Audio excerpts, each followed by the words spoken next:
Hello and welcome to Just My Thoughts. I'm yours, Khaleel Ward, and on this episode, I'm talking about Stranger Things season 3. I'm going into spoilers, so please watch season 3 before you watch this episode. Um, the show picks off right where it left off in season 2. The kids are, you know, living their lives. It's summertime. Dustin is away at summer camp. Max is with Lucas. Elle is with Mike. They're essentially growing up. They have girlfriends and everything like that.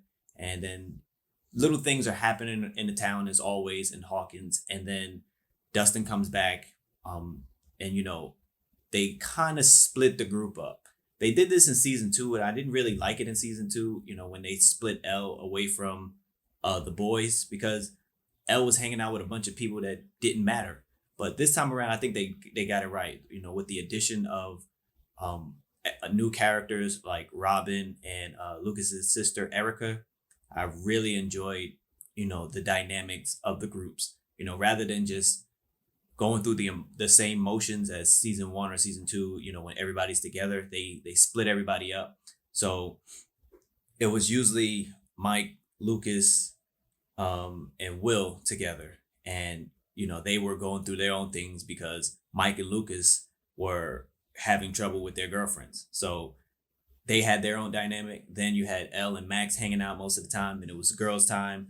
And Max was just giving her a whole bunch of bad advice about boys and everything like that, but also giving her insight about the world, as a young girl growing up.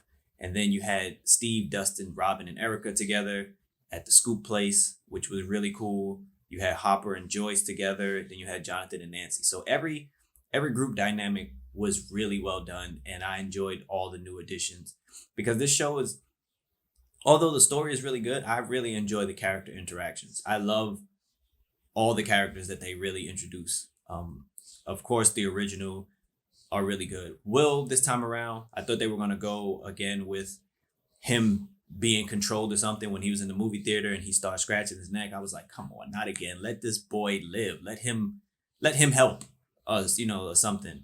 And I like the switch that they did where instead of having Will can still feel it, but they possess Billy. And it was good to see Billy doing something else except just staring angrily at everybody. But him, he looks like a bad guy, so they kind of made him the bad guy, and it was good to have Will with the group, throughout. Although you can tell that he hasn't gotten a chance to grow up, essentially with everything that's happened to him, the past 2 years, with disappearing and just being possessed. Everybody else has kind of moved on. Even when Dustin goes away to camp, he comes back, he says he has a girlfriend, which nobody believes, which is really cool, until the end. And then you have Lucas with Max, you have Elle with Mike, they have girlfriends, and they're growing up, they're being teenagers. And you had that moment where Will wants to play the Dungeons and Dragons, and they're worried about their girls, and Will's like, no girls in this world or anything like that, because he hasn't had the chance to grow up, and he missed that time with his friends, it's just to be normal and to play around. So it was good seeing the growth of all the kids, and just Will still trying to play catch up, with everything that's happened.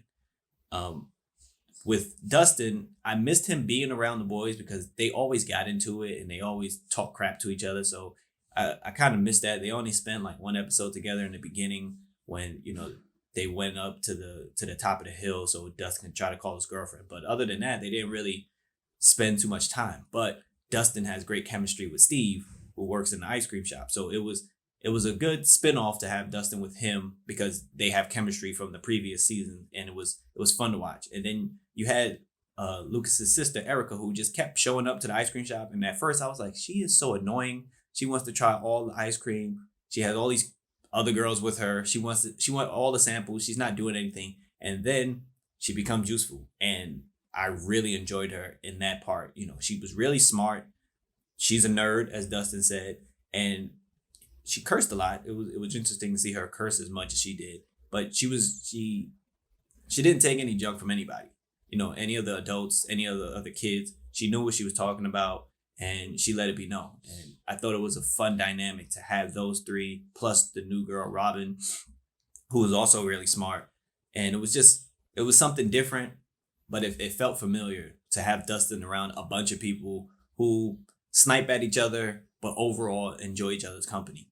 With Hopper and Joyce, they have their tensions and everything, from last season, escape and stuff. So it was cool just to have them working together, even though Hopper was trying to like take her out on a date, and Joyce was worried about things that was happening in the town. It took him a while to get around to everything, but it was cool seeing them move around together. Same thing with Jonathan and Nancy. They have their history and they're trying to be reporters and everything. But I like that as things start happening in the town, each group start piecing together stuff. And, they all came to that conclusion where it's like, oh, it's back. The mind flare is back. And everybody understood, what was happening. I like the fact that Will was a part of that, figuring out that he was back. He felt the thing in his neck and he was like, he's back. It was just cool to have like the first 3 episodes where everybody's, separated, doing their own thing, and then bring them back together. And then the tension builds and everything builds, towards trying to stop this mind flare. I also enjoy, in the first 2 seasons, they had to go, to the upside down world. They had to go over there. They had to figure out how to get to another dimension. I like the fact that this time around he was in Hawkins. He was taking over people in Hawkins. It was again, felt familiar, but it was different. And the mind flare, I like that they kept showing him get bigger and grow and like the monster form of him. They didn't just use. At first, I thought they were just gonna have all the humans that he took over just like attack and it looked like a zombie invasion type thing, and Elle is just throwing them around. But I like the fact that they just had the monster just show up a bunch of times, at the cabin, at the mall, and really taking it to Elle, really trying to take Elle out because he knows that Elle is the only one with, superpowers.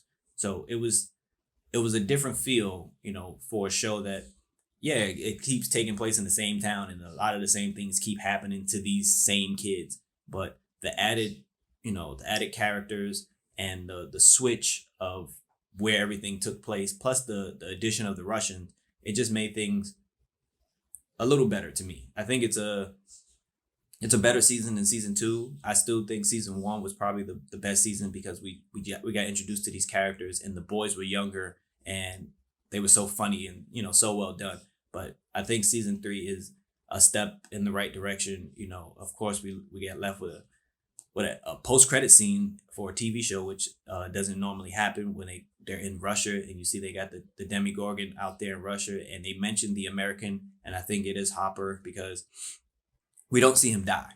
We see him on the other side of the explosion. We see the scientists get blown away, but we don't see Hopper die.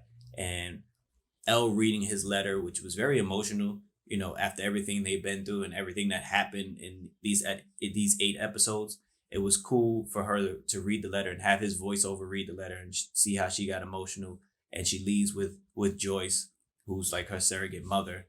And the fact that the Russians mentioned the American, I think Hopper is still alive and he's going to find a way to go through, I guess, the upside down world and come back to Hawkins sometime in season 4. But in terms of seasons, I would put season 1, season 3, and then season 2 for Stranger Things. It's really well done show.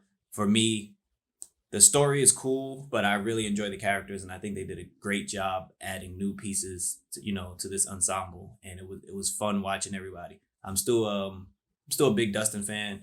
I thought Lucas didn't get to do as much this time around.